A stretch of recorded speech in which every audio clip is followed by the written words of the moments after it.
Syekh Nawawi kemudian menafsirkan ayat ini, "Man jaa yaumal qiyamati", barang siapa yang datang nanti di hari kiamat setelah dibangkitkan dari kubur, kita kan nanti di tiupan yang kedua bangkit lagi, Pak. Kalau kita nggak percaya, ini bisa murtad. Gitu. Kita setelah hari kiamat, tiupan yang pertama, makhluk itu seluruh alam semesta, bahkan malaikat Israel, matu kulluhum, seluruhnya mati. Tidak ada yang tersisa satupun. Tidak ada yang hidup satupun. Hanya Allah Subhanahu wa Ta'ala, Sang Pencipta. Lalu kemudian Allah menghidupkan kembali malaikat Israfil. Jadi malaikat Israfil ini tugasnya dua shift, Pak ya. Shift pertama sebelum kiamat, shift kedua setelah kiamat ini. Ada dua shift ini. Shift 1, shift 2 ini, malaikat Israfil. Nah, setelah dihidupkan kembali malaikat Israfil, kemudian meniup lagi as-sur, bis-sur, sangkakala. Di tiupan itu kemudian bangkitlah seluruh makhluk untuk dimintai pertanggungjawaban atas perbuatan yang dilakukan semasa di dunia. Nah, lalu kemudian man jaa yaumal qiyamah, barang siapa yang datang di hari kiamat nanti setelah dibangkitkan kembali oleh Allah, muttasifan bil hasanatil maqbulatil asliyatil ma'mulah, dalam keadaan mempunyai kebaikan semasa di dunia yang diterima oleh Allah, yang kebaikannya kebaikan asal, bukan kebaikan cabang. Nanti kebaikan cabang beda lagi masalahnya. Dan juga al-ma'mulati, kebaikan yang dilakukan olehnya pribadi. Karena nanti ada kebaikan, kita dapat kebaikan, tapi bukan kita yang melakukan, Pak. Kita dapat kebaikan, tapi bukan kita yang melakukan. Nah, ini mah kebaikan yang kita lakukan secara pribadi. Falahu khairum minha. Orang tersebut yang mempunyai kebaikan yang diterima oleh Allah, beda lagi nanti kalau tidak diterima. Kemudian kebaikannya asal, bukan cabang. Kemudian kebaikannya yang dikerjakan, maka kebaikan itu akan mendapatkan balasan yang lebih baik dari Allah daripada kebaikan yang dia lakukan semasa di dunia itu. Jadi dilipat gandakan, Bang. Jadi kita sholat kita berapa menit tadi sholat isya? Paling lama 10 menit, Pak. Paling lama 10 menit. Kalau sholat sendiri mungkin 5 menit. Kalau mau kondangan jadi 3 menit. Iya, banyak potong letternya. Iya, karena gini, Bang. Saya mau nanya nih, di sini siapa yang sholat sendiri baca surahnya Sabbi Salataka? Saya mau nanya. Enggak ada, Pak Haji. Coba kali Pak Haji Budi gitu, sholat sendiri baca surahnya Sabbi Salataka gitu. Ina atau ina? Kulhu ina atau ina? Kulhu ina atau ina? Gitu. 3 kul gitu. Bagus nggak? Bagus gitu. Jadi seolah-olah jadi wiridan kita, padahal emang nyari yang pendek-pendek begitu. Falahu khairum minha, maka dia akan mendapatkan balasan yang berlipat-lipat ganda yang lebih baik daripada kebaikan yang dia lakukan semasa di dunia. Baik zatan wa sifatan wa qadron bil mudha'afati. Baik secara zatiyahnya, secara sifatnya, dan juga kuantitas dan kualitasnya, ukurannya, dengan cara dilipat gandakan oleh Allah. Wa mislul ma'mulah ma fi hukmiha kama law tasaddaqu an ghairihi. Nah, di antara contoh ibadah di sini, kata Syekh Nawawi, seperti orang yang bersedekah kepada orang lain. Kita sedekah 10.000, Pak. Kita sedekah 10.000.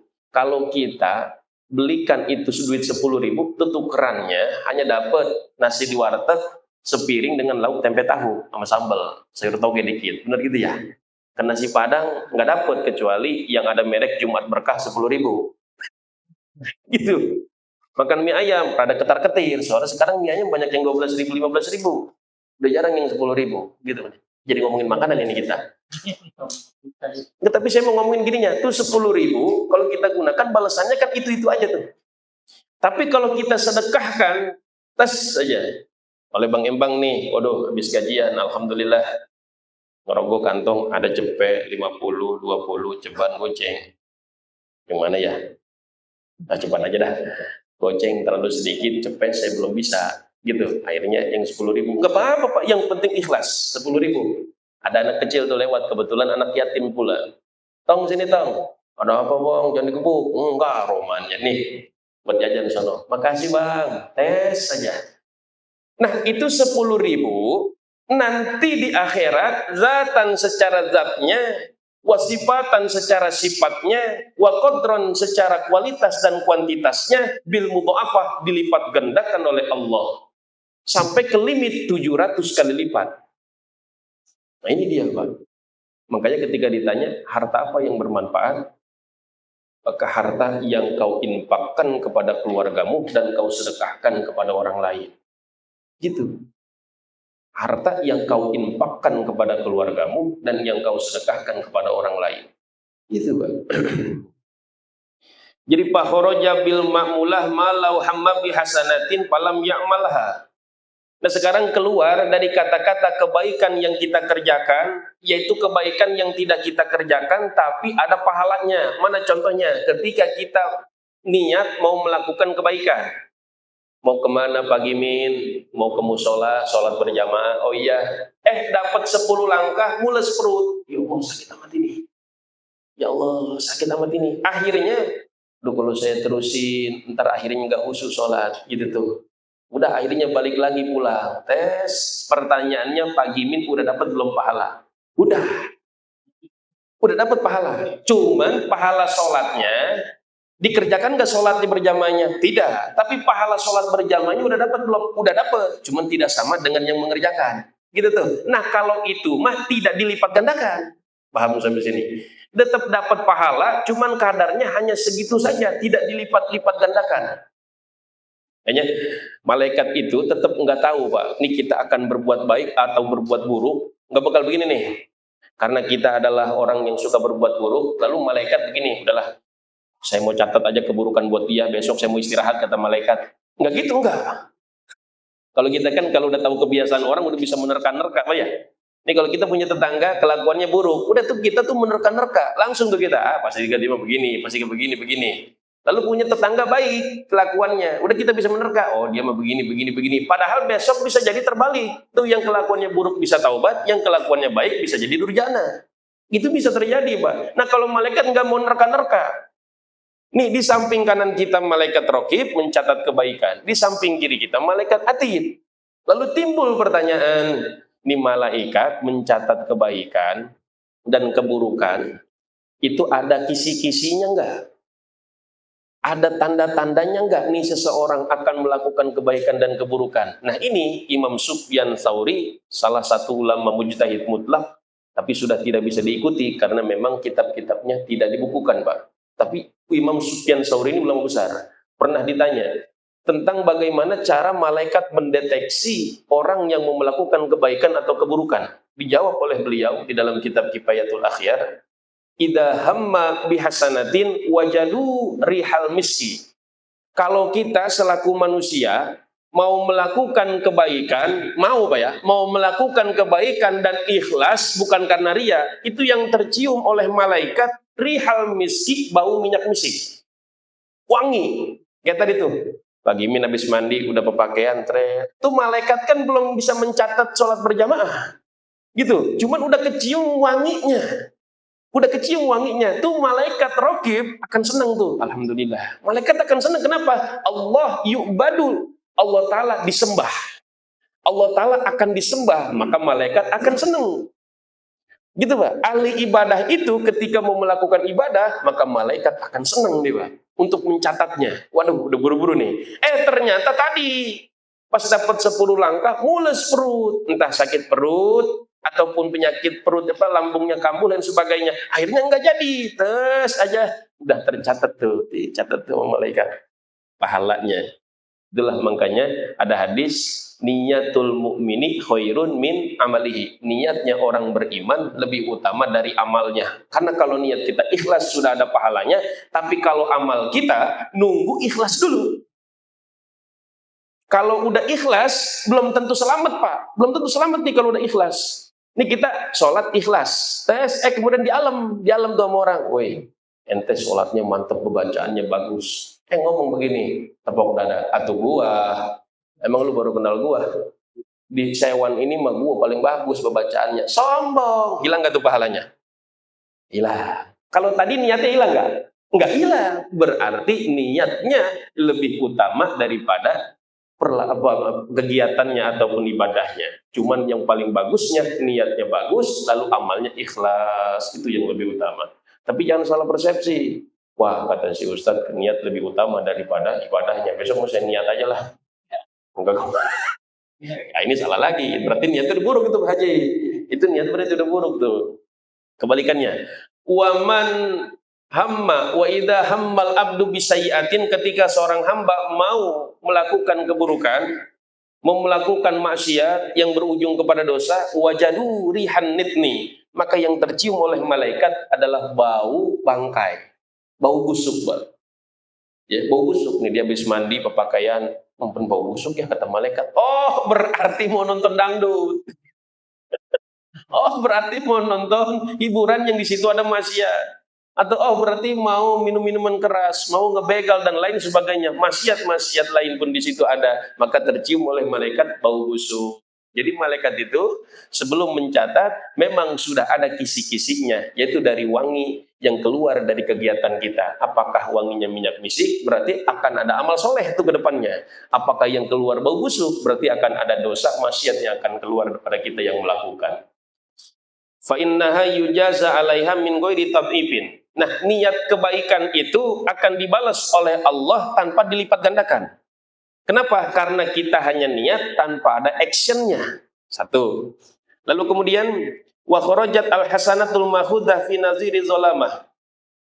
Dan juga dikecualikan dari ibadah yang kita lakukan, ibadah yang memang tidak, kebaikan yang memang tidak kita lakukan tapi kita bisa dapatkan. Mana contohnya?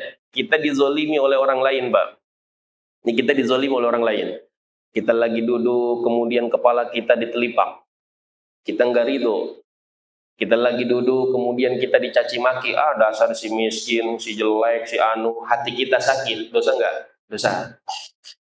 Kemudian ada orang ngutang ke kita, janji bayar seminggu, sampai mati enggak bayar-bayar. Itu bagian daripada kezaliman-kezaliman. Di dunia belum ada efek, tapi nanti di akhirat akan diakumulasi itu, Pak. Dengan cara apa? Allah ambil kebaikan orang yang ngezolimin kita, Allah kasih ke kita. Nah, kebaikan itu mah tidak dilipat gandakan tuh, Pak. Kebaikan itu mah tidak dilipat gandakan sampai 10 hingga 700 kali lipat, tidak. Ada orang ngutang ke kita 1 juta, lalu nggak bayar. Kemudian di akhirat perhitungannya. Kau dulu ngutang 1 juta tapi kau tidak bayar, padahal kau mampu bayar. Karena memang kau merasa takabur sombong, ngapain saya bayar? Dia mau orang begitu nggak perlu saya bayar. Zolim, maka disinilah hisabanmu. Akhirnya diambil kebaikan yang seharga 1 juta dari orang yang berhutang, dikasih kepada orang yang menghutangi yang tidak dibayar di dunia. Itu tidak dilipat gandakan. Gitu. Atau kemudian tadi zolim yang tadi, dikelepak palanya, dikata-katain dan lain sebagainya, sakit hatinya. Itu pun sama. Tuh seharga itu kebaikan orang yang ngezolimi diambil, diberikan kepada orang yang dizoliminya tanpa dilipat gandakan kebaikannya. Tapi itu juga udah lumayan. Nah, kalau kita sudah mengerti konsep itu, nih Pak, ketika kita diomongin buruk oleh orang lain, kita jangan marah. Paham nggak sampai sini? Karena hitung-hitung kita ngumpulin pahala. Begitu. Celengan Pak Haji. Woi, lu tahu si Embang? Tahu. Ya, si Embang. Gini. Disampaikan. Bang Embang diomongin misalnya begitu. Udah biarin aja nggak apa-apa. Saya diomongin, saya nggak tambah ganteng. Saya diomongin, saya nggak tambah jelek. Tetap begini standar saya seperti Sarukan contohnya. Ngegedain hati begitu. Ya, ngegedain hati begitu. Berarti Bang Embang hatinya udah bersih. Begitu tuh. Nih, mempunyai hati yang bersih susah nggak? Susah. Jangankan kita orang awam. Sekarang Ustadz Kiai pun diomongin, marah, bikin status. Gitu. Dasar jamaah brengsek. Kagak ngurmatin jasa sama gua. Pakai ngomongin di belakang gua. Nah gitu tuh. Nah kalau konsepnya udah begitu, maka ibadah kita akan terkikis tuh, Pak. Gitu. Ya. Makanya baginda Nabi itu sebaik-baik akhlak tapi tetap masih dibicarakan, Pak. Dipitnah. Nggak ada keburukan pada diri Kangjeng Nabi, tapi diomongin jelek terus sama orang-orang kafir Quraisy. Gitu para jamaah yang dimuliakan Allah, ya. Jadi ada 3 jenis kebaikan, Pak.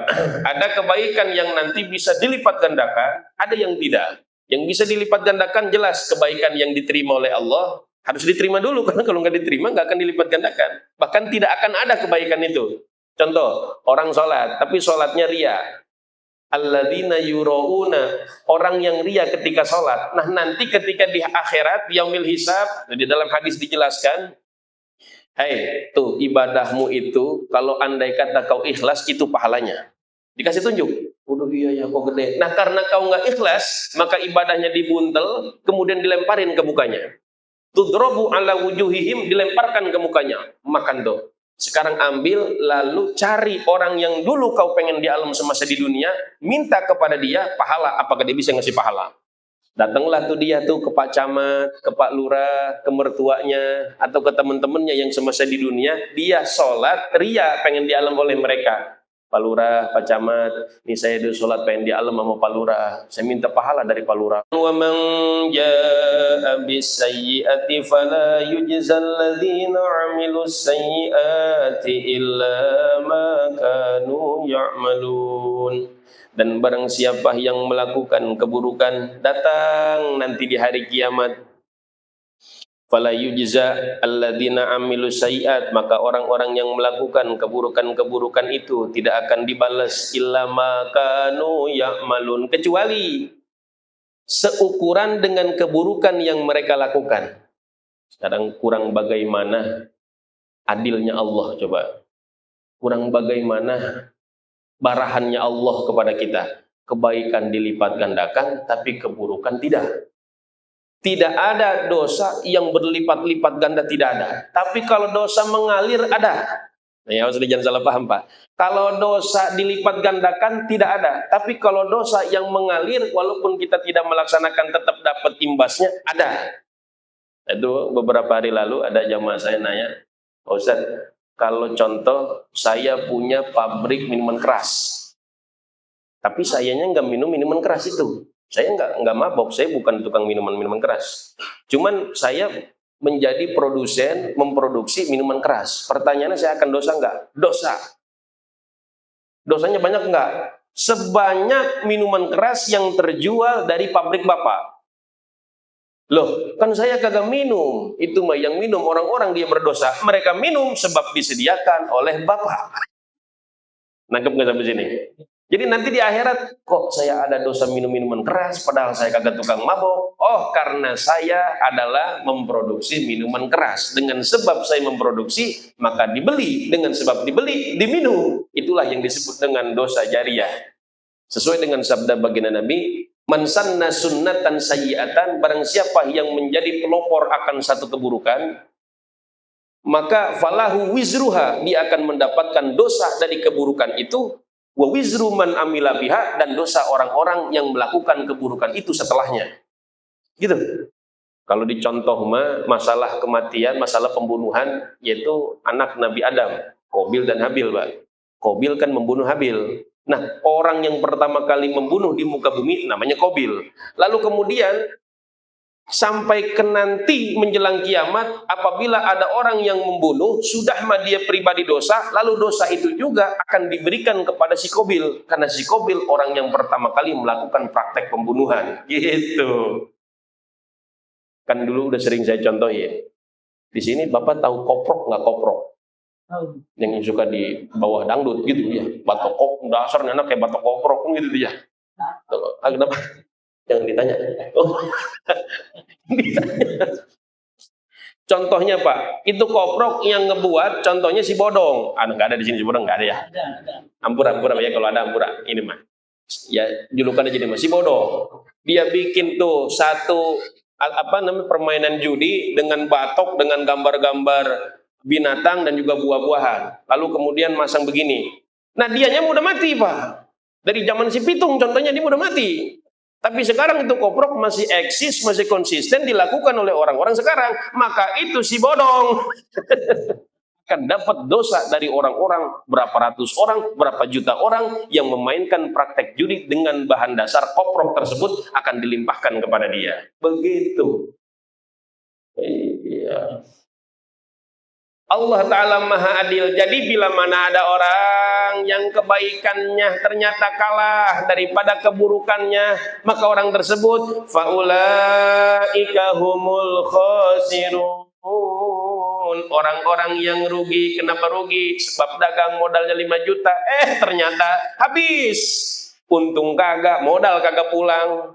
Kita dikasih modal oleh Allah sehat, umur panjang, harta banyak, istri, anak, itu modal untuk kita ibadah agar selamat nanti di akhirat. Tapi tidak kita gunakan itu semua, akhirnya malah bergelimang dosa. Pas nanti di akhirat ternyata diakumulasi dosa kita bergunung-gunung, sedangkan kebaikan kita hanya beberapa karung saja, ditimbang ngejeblak. فَمَنْ ثَقُلَتْ مَوَازِينُهُ فَهُوَ فِي عِيشَةٍ رَاضِيَةٍ وَمَنْ خَفَّتْ مَوَازِينُهُ فَأُمُّهُ هَاوِيَةٌ وَمَا أَدْرَاكَ مَا هِيَ نَارٌ حَامِيَةٌ. Masya Allah, tabarakallah. Orang yang keburukannya lebih berat dibandingkan kebaikannya, maka fa ummuhu hawiyah, dia akan kembalinya nanti di akhirat ke neraka yang namanya hawiyah. Wa ma adraka ma hiya, what of the meaning neraka hawiyah? Apa itu neraka hawiyah? Narun hamiyah, api yang nguntap-nguntap. Nguntap-nguntap tahu nggak Pak? Itu bahasa Sunda tuh. Apinya benar-benar ini berkobar-kobar gitu. Masya Allah.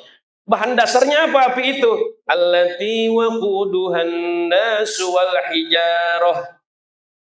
Bahan dasarnya manusia-manusia durhaka, manusia-manusia kafir, dan batu-batu yang disembah oleh mereka, berhala-berhala.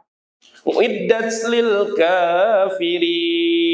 Neraka secara awalnya dipersiapkan sebagai bentuk siksaan bagi orang-orang kafir. Tapi orang Islam, orang Muslim, orang mukmin juga ada yang ikut-ikutan masuk ke neraka. Itu karena kebaikannya lebih sedikit daripada keburukannya. Cuman ada harapan bisa keluar. Kalau masa di nerakanya, masa dosanya habis disiksa, mereka akan dikeluarkan. Ya, tapi jangan punya persepsi begini, nah nggak apa-apa lah masuk neraka juga, minta dikeluarin. Awas nih Pak nih. Saya kasih logikanya begini Pak. Kemarin di seberang Apur, tetangga kampung saya ada kebakaran rumah. Itu orang cuman teriak-teriak, aduh kebakaran, memegang HP. Nggak ada yang mau masuk. Nggak ada yang mau masuk. Cerita dah tuh, ya si jamaah pengajian saya begini. Lalu saya nimpalinnya begini, itu dia Bang. Itu baru api dunia, sedangkan api neraka mah sab'ina di'fan, 70 kali lipat panasnya dari api dunia. Makanya jangan punya persepsi, nggak apa-apa lah masuk neraka sehari 2 hari mah, sehari 2 hari keterima apa kali. Makanya kita berdoa mudah-mudahan ini kita yang istiqomah ngaji, dicatat amal kebaikan, bisa masuk surga bareng-bareng nanti bersama Rasulullah Sallallahu Alaihi Wasallam. Amin. Wallahu a'lam bishawab. Nah kita bahas pikirnya Pak ya.